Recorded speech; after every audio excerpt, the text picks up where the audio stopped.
Hola a todos, espero que estén súper bien. Mi nombre es Erika Silva, yo les saludo desde Colombia y hoy vamos a tener un breve taller, o bueno, pues les voy a dar como una breve explicación alrededor de la argumentación comparativa, qué es, por qué es importante, qué significa y algunos tips que pueden llegar a ser útiles, sobre todo si estamos empezando un debate, para poder pensar en casos y en argumentos que en efecto sean comparativos y que tengan como alguna relevancia dentro del debate. Por eso el taller se llama Argumentación Comparativa 1.0. Realmente son nociones muy básicas. Este taller está pensado para personas que están empezando en el circuito. Vale.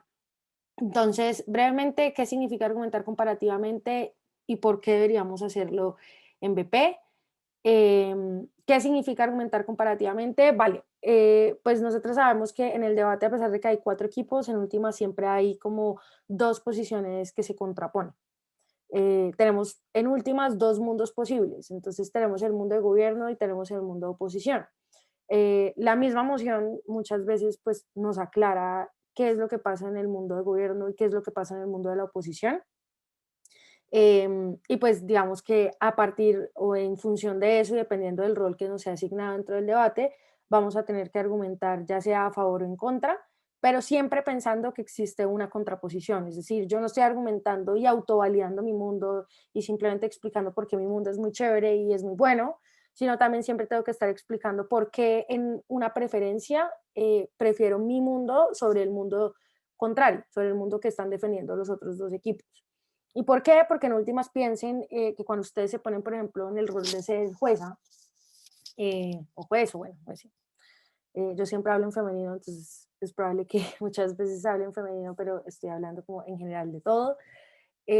Pues, por ejemplo, si yo soy jueza, seguramente cuando a mí me exponen cuatro equipos como sus razonamientos, sus casos, y tratan de convencerme porque yo debería ponerles en primer lugar, pues en últimas yo lo que estoy haciendo es un ejercicio de ponderación.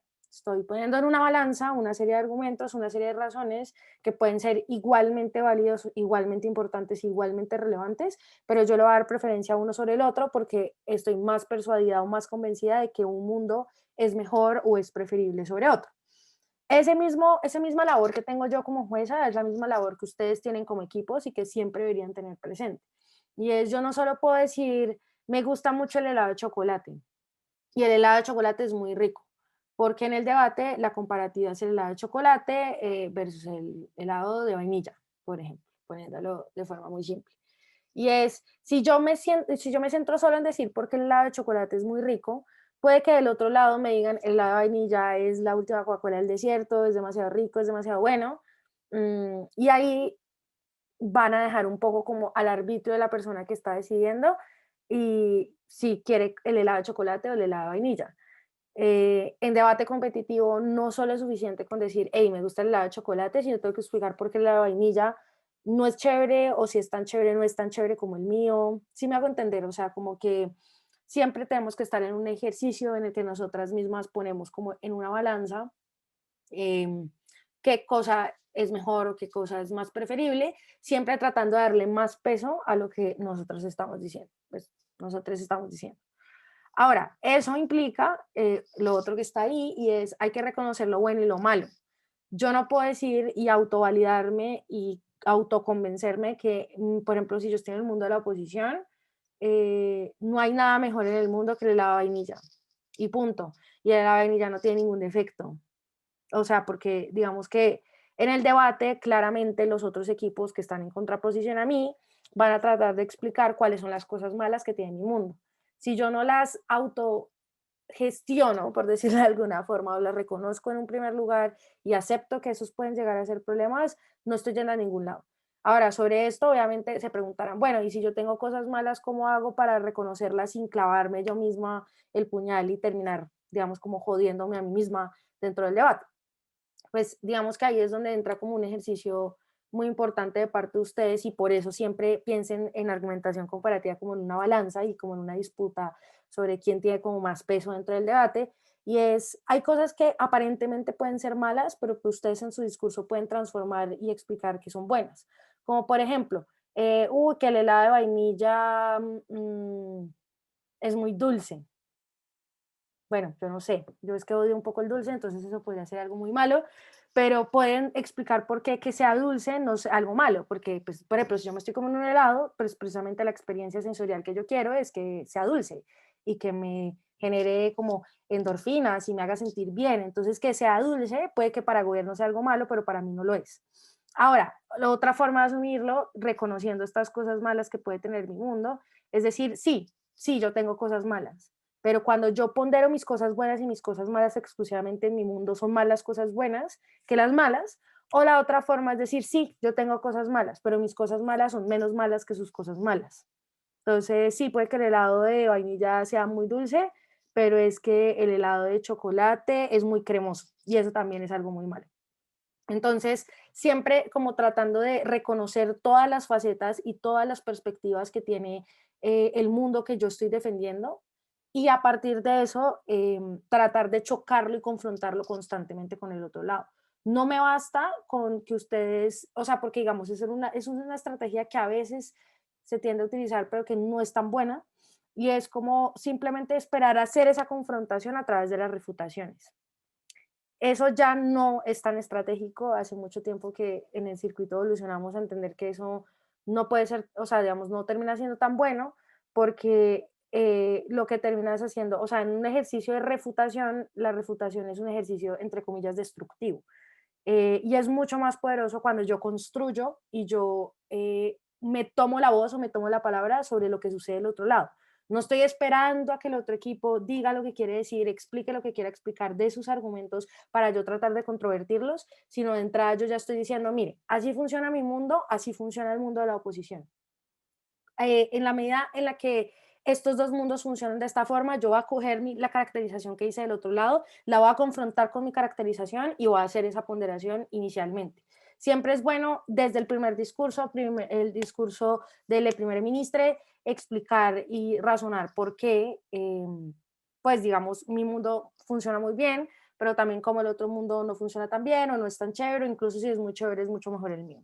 Entonces siempre hay que estar tratando de hacer como este balance y como digamos, entre comillas, como un tira y afloje de lado y lado, que no se puede caer en un ejercicio de refutación porque la refutación se queda corta. La refutación muchas veces, y digamos la forma como opera lógicamente una refutación, es yo tomo los razonamientos que me presentan del otro lado y trato de controvertirlos, explicarlos por qué no funcionan, por qué no están bien o cualquier otra razón.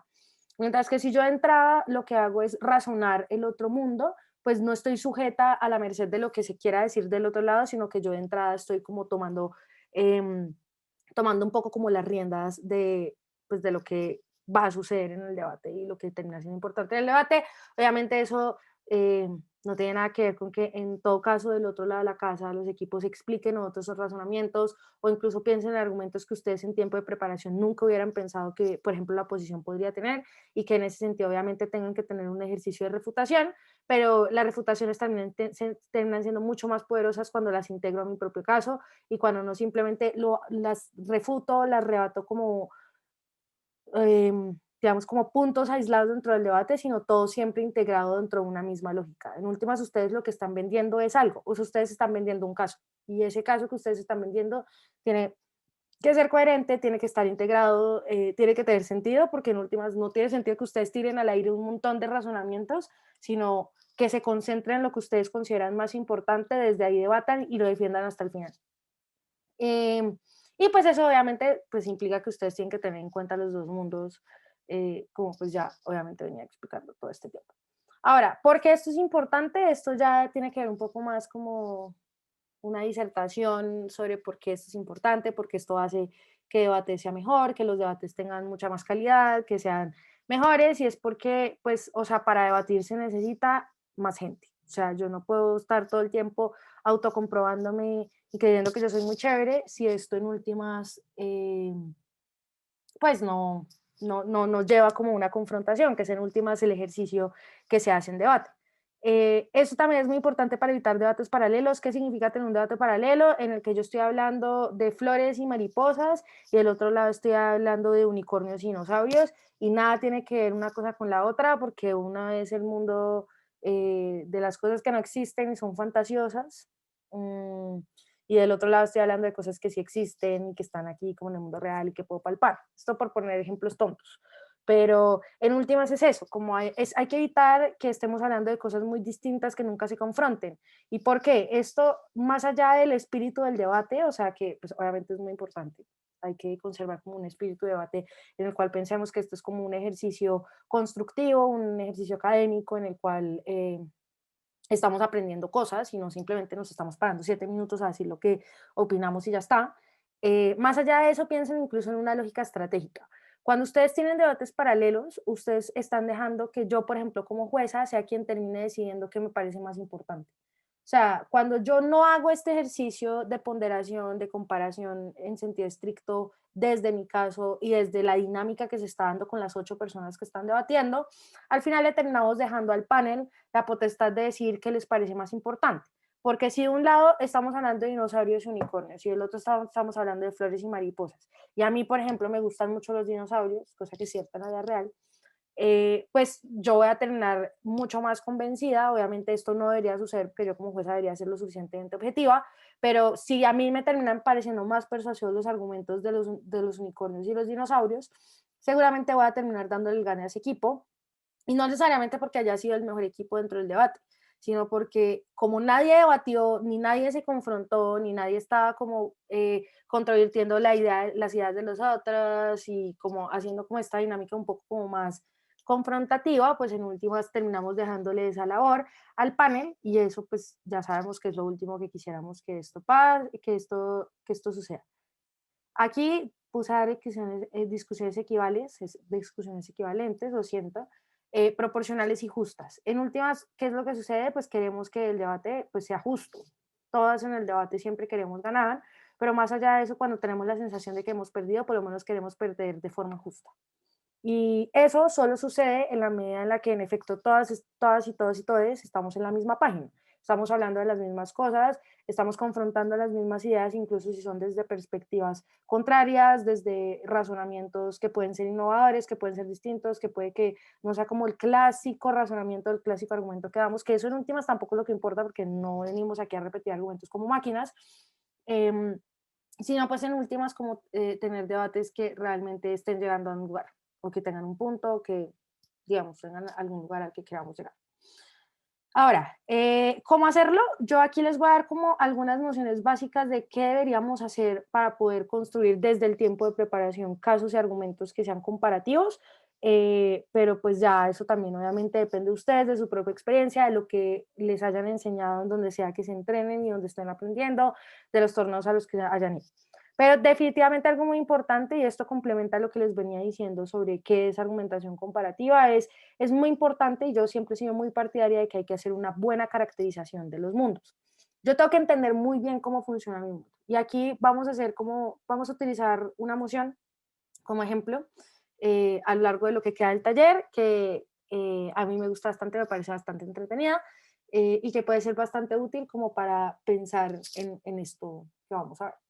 Y es si preferimos o no preferimos un mundo en el que se espere que las relaciones sean para toda la vida, las relaciones de amistad, las relaciones amorosas, las relaciones familiares.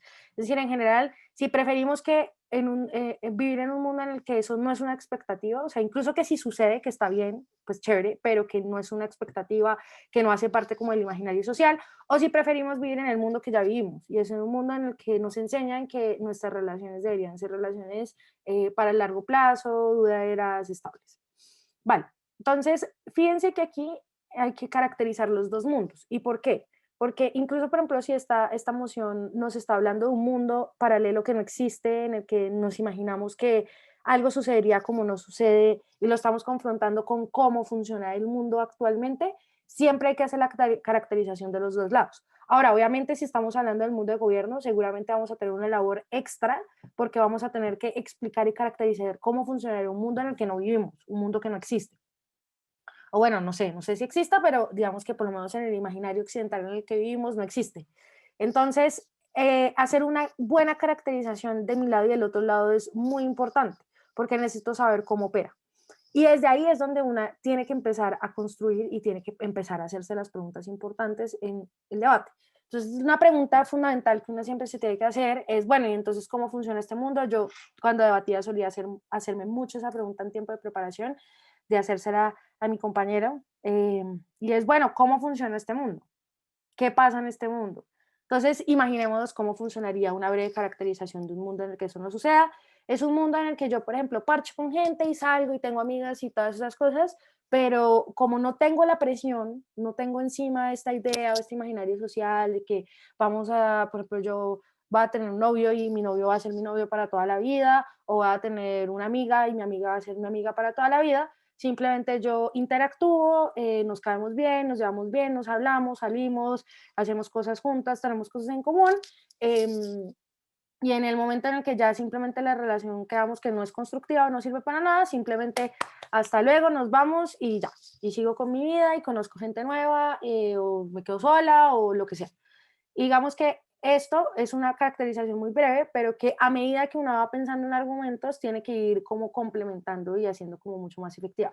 ¿Por qué? Porque es que ustedes tienen que hacerse una idea en su cabeza sobre cómo funciona este mundo para poder defenderlo, pero también tienen que tener muy claro cómo funciona este mundo para vendérselo al panel. ¿Sí? O sea, si ustedes quieren como argumentar en última sobre cualquier cosa, tienen que entender cómo funciona ese mundo. Ahora, eso no es excluyente con que ustedes del otro lado igual expliquen cómo funciona el mundo ahora, que es igual algo que va a tener que hacer el mundo de la oposición. Aquí estamos parados desde el mundo del gobierno. Pero entonces, desde el mundo de la oposición, seguramente pues van a tener que explicar cómo funciona el mundo ahora, ¿no? Y es un mundo en el que, bueno, si tenemos conflicto, entonces ahí se complementa un poco esa caracterización. Si yo, por ejemplo, tengo mi mejor amiga y tenemos un conflicto, pues eso quiere decir que vamos a intentar trabajar sobre este conflicto y no simplemente al primer percance, nos fuimos de viaje, nos agarramos a pelear re duro, ya, chao, no somos amigas, nos vamos y no queremos volver a vernos, sino que intentamos crear relaciones significativas y relaciones en las que se construye y se aprende todo el tiempo. Y fíjense que la caracterización en algún punto ya empieza a volverse argumentación. Eso no es algo malo, pero es importante hacer ese primer paso de caracterización. O sea, no quiero que piensen que es como que son dos cosas separadas, como que yo primero caracterizo y después argumento, pero siempre antes de empezar a argumentar es importante preguntarse cómo voy a caracterizar y cómo voy a entender que funciona ese mundo, cómo funciona mi mundo, uno, dos, cómo funciona el mundo contrario, para que yo pueda empezar a crear argumentos que son comparativos. Entonces, un breve ejemplo rápido. Entonces, yo digo, justo sobre este punto en el que caractericé, no, pues ya, si nos aburrimos, nos peleamos, nos vamos y chao, chao. Y del otro lado digo, como no, tengo que construir, tengo que como esforzarme, tratar como de construir al lado de otra persona. Supongamos que yo estoy en el mundo de gobierno. Si yo estoy en el mundo de gobierno y tengo como esos dos lados de la moneda, puedo empezar a construir un argumento que precisamente atraviese esa caracterización que hice de mi mundo y el mundo contrario en dos aspectos que, digamos, afortunadamente en este caso se oponen directamente. Y es, si yo tengo un conflicto, tengo una pelea y en una coyuntura, si yo decido o irme o quedarme. Si yo lo estoy argumentando desde gobierno, pues yo lo que puedo decir, por ejemplo, es, a mí, yo prefiero mi mundo porque es un mundo en el que si bien yo, por ejemplo, corto una relación, la corto en un momento en el que puede ser sano para mí, en el cual yo no me tengo que involucrar emocionalmente, desgastarme emocionalmente, sentirme mal, simplemente porque tengo la presión de tener que continuar con una relación, cuando esa relación en el corto o en el largo plazo puede ser perjudicial para mí emocionalmente, puede truncar mis proyectos, puede hacerme sentir mal. Y entonces yo digo, bueno, sí, y del otro lado seguramente me van a decir, yo tengo que construir, tengo que dejarme atravesar por las personas, tengo que dejar que esas personas también me confronten como persona, me hagan cuestionarme quién soy, qué estoy haciendo, cómo me relaciono con las personas. Pero entonces yo ahí, por ejemplo, desde gobierno podría decir, pues no, porque siempre existe un riesgo muy alto en el que eso termine involucrándome a mí personalmente y termine generándome más daño, termine haciéndome sentir peor, termine haciendo que esto no llegue a ningún lugar, porque muchas relaciones, incluso si lo intentan una y otra vez, terminan yéndose como a lugares muy oscuros, terminan convirtiéndose en relaciones tóxicas. Yo termino tolerando un montón de cosas que genuinamente no me gustan de esta persona solo porque estamos construyendo algo y tenemos que ser amigas y tenemos como esta presión de tenemos que ser mejores amigas para toda la vida. Y fíjense que todo esto partió de o sea, de una inicial caracterización sobre cómo funciona mi mundo y cómo funciona el mundo contrario. Entonces no basta con que yo diga, uy, sí, qué chimba, voy a ser libre y voy a conocer mucha gente y voy a evitar hacerme daño, sino siempre tengo que mirar del otro lado cuáles son las cosas que potencialmente parecen ser buenas de ese lado y tratar de explicar por qué si son buenas no funcionan tanto o por qué si son buenas incluso mi mundo es mejor o todo este tipo de cosas. Ahora, y esto tiene que ver con lo que acabo de decir, el segundo punto es cada argumento idealmente tiene una otra cara. O sea, digamos, a veces vamos a encontrar argumentos o vamos a construir argumentos en los cuales objetivamente no vamos a encontrar una contraposición clara. Eso también muchas veces en debate competitivo es bueno, porque cuando yo encuentro un razonamiento al que realmente no le encuentro como su opuesto directo, eso quiere decir que yo he encontrado, por ejemplo, un beneficio que es exclusivo de mi lado de la casa, o un razonamiento o una cosa o una idea o una dinámica o un impacto que va a ser genuinamente solo va a suceder de mi lado de la casa y eso es algo bueno, pero también hay que saberlo capitalizar. No es solo decir, sí, esto va a suceder de mi lado de la casa y solo pasa de mi lado de la casa y es muy chévere y es muy bueno, sino pues obviamente voy a tener que explicar por qué eso es relevante dentro del debate. Y eso es algo que nunca se les debe olvidar. Eso no lo vamos a ver en este taller necesariamente, pero siempre tengan eso presente. Y es, ustedes no pueden simplemente decir cosas y decir argumentos y asumir que todo el mundo le va a dar la misma importancia que ustedes le están dando, porque pues si ustedes lo están diciendo es porque lo consideran importante, claramente, ¿no? Digo yo. O digamos, lo que nos dice el sentido común. Pero lo que sí tienen que hacer ustedes es fijarse mucho en tratar de explicar por qué eso es algo bueno, por qué eso es algo relevante, porque eso es algo más, sobre todo más importante que lo que puedan decir el resto de sus compañeros dentro del debate. ¿Por qué? Porque nunca hay que asumir que yo soy una persona genia, brillante y todo lo que yo digo es palabra divina y que lo que está diciendo el resto de la gente no es importante, porque eso es lo que podrán creer ustedes desde su interior, pero eso no es necesariamente lo que está sucediendo afuera. Cada quien también obviamente se persuade y se convence desde su propia individualidad, desde lo que le atraviesa y lo que sabe. Entonces siempre es importante explicar por qué algo es importante. Eh, Ahora, y esto ya se los decía antes, así que no voy a profundizar mucho en eso, pero pues esto puede operar mucho como una lógica como de refutación anticipada. Cuando yo trato de robarme la caracterización y los razonamientos del otro lado, ya estoy diciendo, hey, yo ya sé que usted va a decir esto, y yo ya sé que esto es cierto, pero incluso si esto es cierto, yo me sostengo en que mi postura es la postura correcta, o la, pues, digamos, más correcta dentro del debate. Eh, y a pesar de que nosotros podemos después refutar esos razonamientos, siempre es mucho más poderoso si yo desarrollo a nivel argumentativo y a profundidad dentro de mi propio caso y lo integro dentro de mi caso el mundo contrario. Entonces, por eso es importante hacerlo.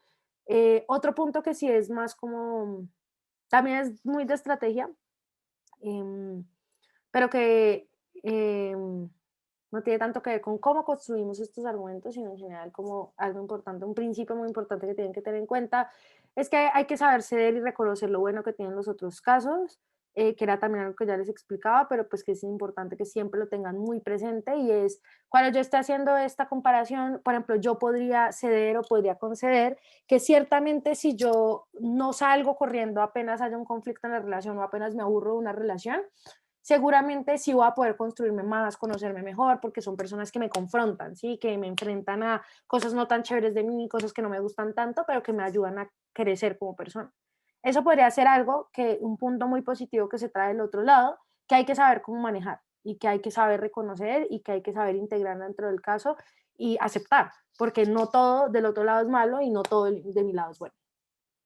Y esto, pues obviamente, es solo una advertencia importante, pues cuidado con hacer casos que son aislados, o sea, cuidado con simplemente ir y decir cualquier cosa y decir, no, pues es que mi mundo es un mundo, o bueno, no sé, por ejemplo, si yo estuviera en la posición, y entonces mi caso fuera un caso muy cobarde en el cual yo lo único que quisiera fuera decir, no, es que el mundo de gobierno, así pues solo vamos a hacer que la gente se aísle y entonces se rompen todas las relaciones sociales y ya, y se acabó el mundo.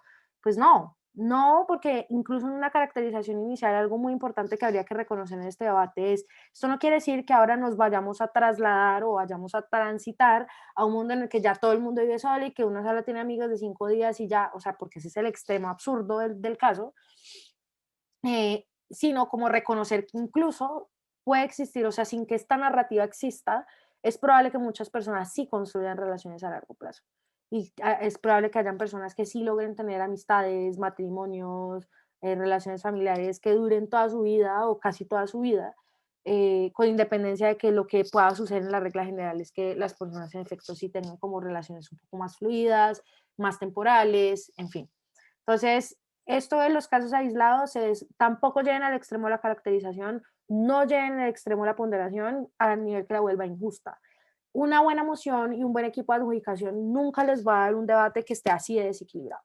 en el que definitivamente sabemos, esos debates van a estar mal, son van a ser debates en los que sabemos que las emociones están cargadas y que pues simplemente no son debatibles en la lógica del Parlamento británico. Entonces, para eso es importante también evitar esos casos aislados, porque en esos casos aislados pareciera que nosotros tuviéramos esta visión de que nosotros estamos acá y el resto de los casos están acá, cuando realmente las balanzas siempre son un poco más equilibradas. De hecho, un debate bueno, un debate competitivo, siempre va a ir la balanza así, moviéndose de poquito a poquito y va a ser bastante simétrica, entonces es importante evitar esos casos aislados, porque esos casos aislados simplemente es como si ustedes ni siquiera estuvieran ponderando en una balanza. Entonces, eso es bastante importante. Ahora, vamos a ver muy, muy, muy brevemente algunas estrategias básicas que son muy útiles para argumentar comparativamente. Y esto tiene que ver con hablar de beneficios o de perjuicios que son exclusivos de un lado de la casa o del otro.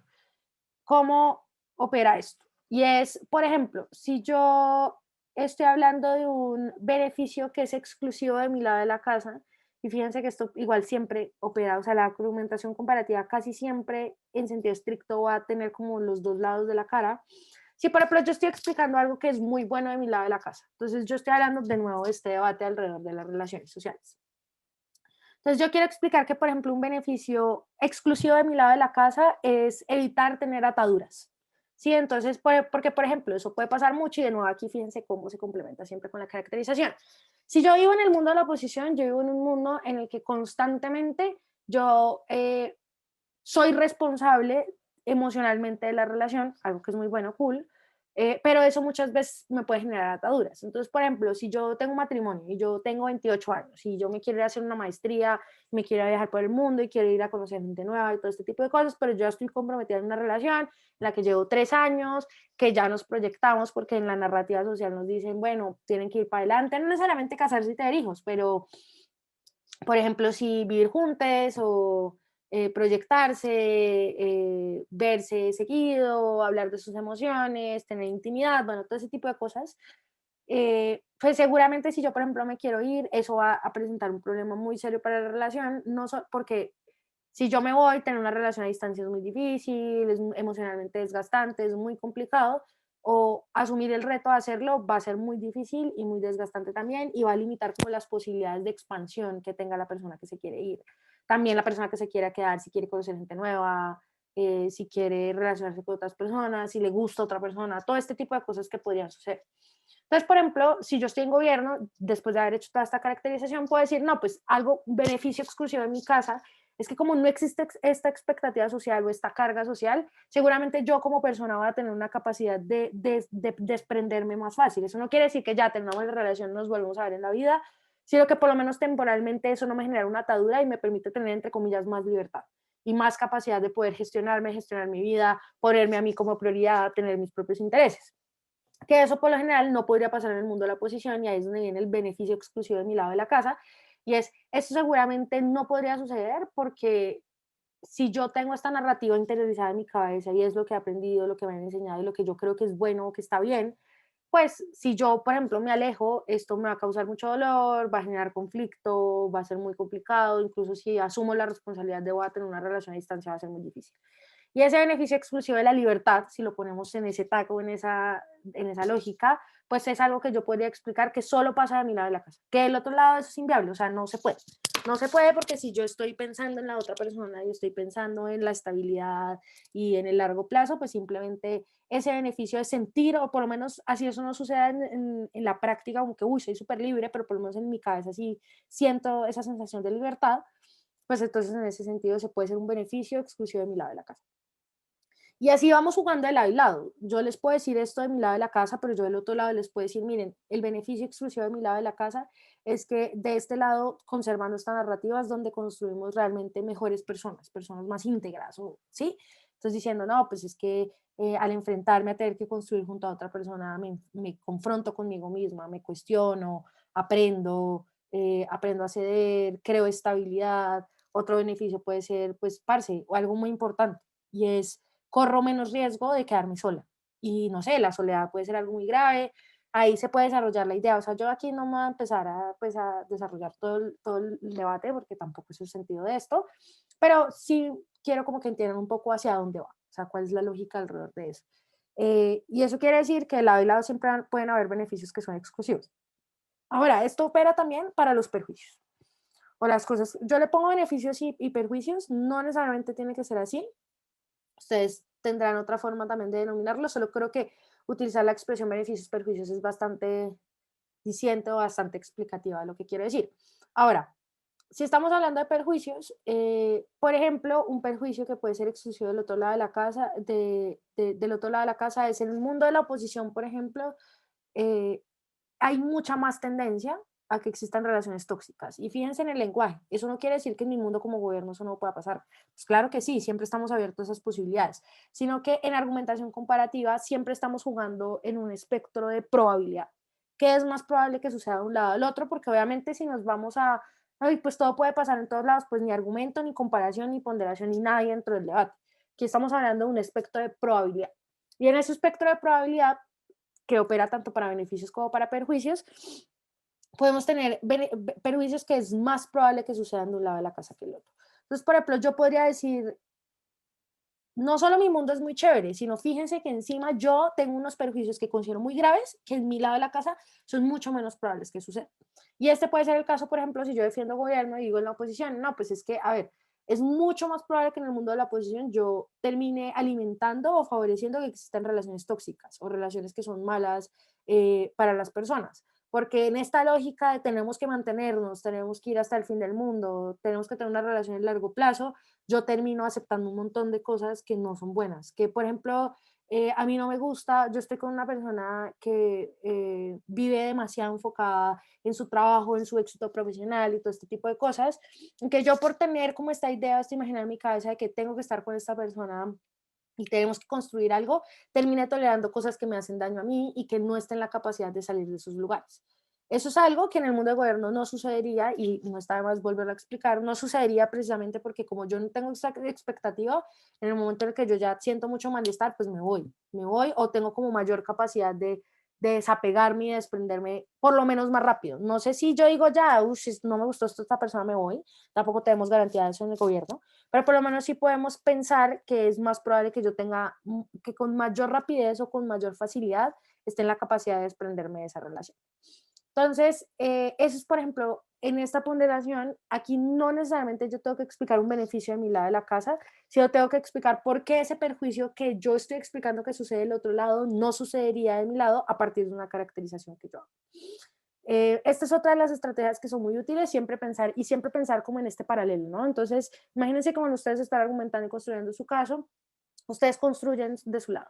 Ustedes dicen, ok, yo ya construí de mi lado, pero del otro lado de qué hay? Hay otro beneficio similar al mío, hay un perjuicio, o sea, este beneficio se convierte en un perjuicio del otro lado.